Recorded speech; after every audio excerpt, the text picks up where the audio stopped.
Un gusto nuevamente de saludarles y continuar con esto que damos en llamar 10 minutos de derechos humanos en esta décima entrega ya. Vamos a empezar a abordar lo que es el derecho a la vida desde la perspectiva del sistema americano de derechos humanos, y vamos a tratar de entender cómo se han fijado estos estándares, que debido a su importancia lo vamos a dar en varias partes. En esta primera parte vamos a empezar explicando que el derecho a la vida es otro de los derechos esenciales, otro de los derechos fundamentales que tiene toda persona dentro de lo que es el sistema de derechos humanos. En cuanto al respeto, que debe ser fundamental, porque como hablábamos desde una perspectiva de reconocimiento en cuanto al derecho a la vida, sin vida no existe ninguna posibilidad de goce de estos derechos. Por eso prácticamente desde la concepción, como lo vamos a ver, está protegida la persona, volvemos a decir, ya tiene su personalidad jurídica y por lo tanto ese derecho está consustanciadamente exigido como obligación primordial que tienen todos los estados. También hay que entender un poco, cuando hablamos del derecho a la vida, cuestiones vinculadas a la privación. Cuando vamos a ver en uno de los incisos, habla de la privación arbitraria. Muchos se preguntarán, ¿puede haber privaciones no arbitrarias a la vida? Básicamente, cuando se firmó las primeras convenciones, había países que todavía tenían en sus códigos previstas la pena de muerte. El caso de Estados Unidos, por ejemplo, en el cual muchos de sus estados todavía tienen contemplada para determinados delitos la pena capital. También muchos países de la órbita del Caribe también lo tenían e incluso todavía lo tienen, y lo cual forman parte de la Organización de Estados Americanos. Recuerden que el derecho a la vida es un derecho que no solamente está garantizado por el Pacto de San José de Costa Rica, sino por todo el Corpus Juris Internacional de los Derechos Humanos, desde la Declaración Universal de los Derechos del Hombre, pasando por la Declaración Interamericana, en fin, todos los instrumentos de derechos humanos ponen énfasis en respetar lo que es que nadie sea privado de vivir, de que nos priven ilegítimamente de gozar plenamente y ser parte de todo esto que es la creación y vida sobre la tierra. Así, cuando ya entramos en lo que es básicamente los enunciados del Pacto de San José de Costa Rica, tenemos que habla del derecho a la vida en el artículo 4, en 6 incisos. El primero de los cuales, y en el que empezamos a desarrollar, establece que toda persona tiene derecho a que se respete su vida. Es decir, cuando habla de toda persona, está hablando en función del artículo 1.1 de la Convención Americana, que es la obligación de todo Estado que ha suscrito y ratificado el tratado de no solamente respetar, sino también garantizar y tutelar este derecho. Además, hay que tener en cuenta, como sigue diciendo el artículo, que este derecho está protegido por la ley y en general a partir del momento de la concepción, a partir del momento de la concepción. Nadie puede ser privado de la vida arbitrariamente. Así está enunciado el primer inciso del artículo 4 que habla sobre el derecho a la vida. En esto tenemos que tener en cuenta que el tema de la concepción ha traído mucha discusión en la doctrina, no solamente en lo que es el sistema interamericano de derechos humanos, sino también en los otros sistemas regionales e internacionales de protección de los derechos. Incluso la construcción que ha ido elaborando la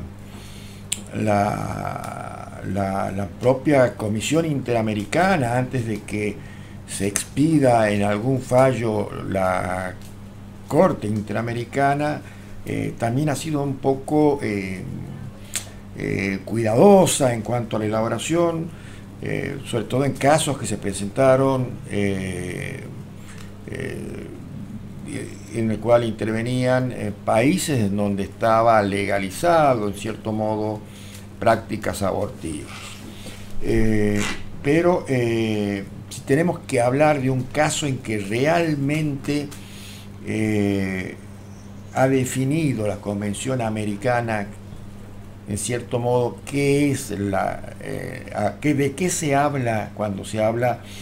de, en general, a partir del momento de la concepción. Ha sido en un caso conocido como Artavia Murillo versus Costa Rica, en el cual se trataban cuestiones vinculadas a fecundación in vitro. Esto había generado que el Estado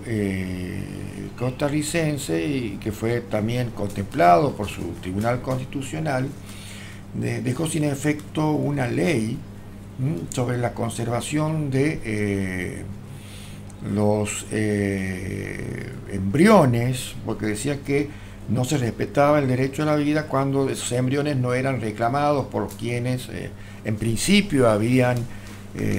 dado su voluntad para someterse a una práctica de fecundación in vitro, y decían que ahí se atentaba contra el derecho a la vida, y derogó una legislación y que prácticamente impedía hacia el futuro a muchos matrimonios que tenían problemas de procreación poder contar con estos apoyos de la tecnología para poder realizarse su proyecto de vida como madres y padres. Esto obviamente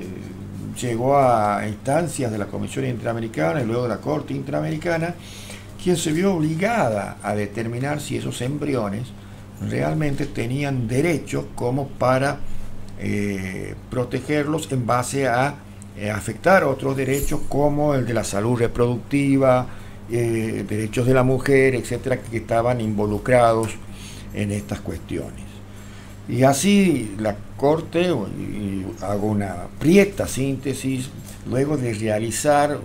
toda una serie de procesos interpretativos en el cual se utilizan desde la interpretación histórica, a lo largo de la evolución de la historia, de las distintas legislaciones, interpretación sistemática o sistémica de los distintos sistemas de derecho, interpretación evolutiva, prácticamente echa mano a todos los métodos interpretativos para llegar a una conclusión de que solamente se podrá hablar de concepción siempre y cuando el embrión esté formado dentro del cuerpo, del útero de una mujer. Antes no se puede hablar que sea persona en los términos del artículo 1.2 y conforme la terminología del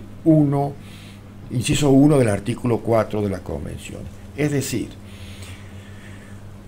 ser concebido es aquel cuando el embrión se encuentra formado en el útero de la mujer, más o menos es lo que se puede decir que está determinado en el caso Artavia Murillo. Por lo tanto, todo otro tipo de embrión que todavía no ha sido fertilizado, vamos a llamarle así, que no se encuentra introducido en el útero, que finalmente será el vientre que traerá el niño al mundo, no podemos hablar de concepción en los términos del artículo 4, inciso 1 de la Convención Americana. Ahora, también habla en general. ¿Por qué habla en general como diciendo que puede haber excepciones, porque evidentemente quedan abiertas aquellas excepciones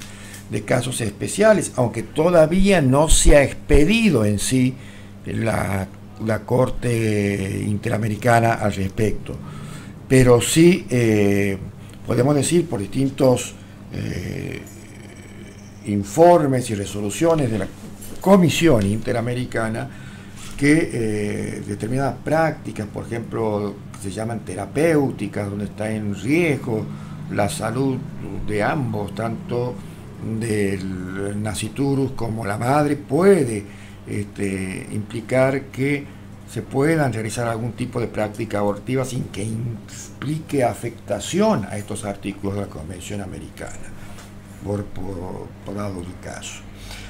O muchas veces en algunas legislaciones que cuando ha habido cuestiones vinculadas a la violación, y todavía está en discusión la tensión que existe entre los derechos reproductivos de la mujer como dueña de su cuerpo respecto a los enunciados de la protección desde la concepción que habla la 1.4, que creo que son un tema que no va a pasar mucho tiempo en que el máximo tribunal de derechos humanos continental tenga que expedirse concretamente al respecto. Hasta aquí la primera entrega, lamentablemente para cumplir con nuestro enunciado de hablemos 10 minutos, aunque nos hemos excedido alguno. Muchas gracias y hasta la próxima entrega.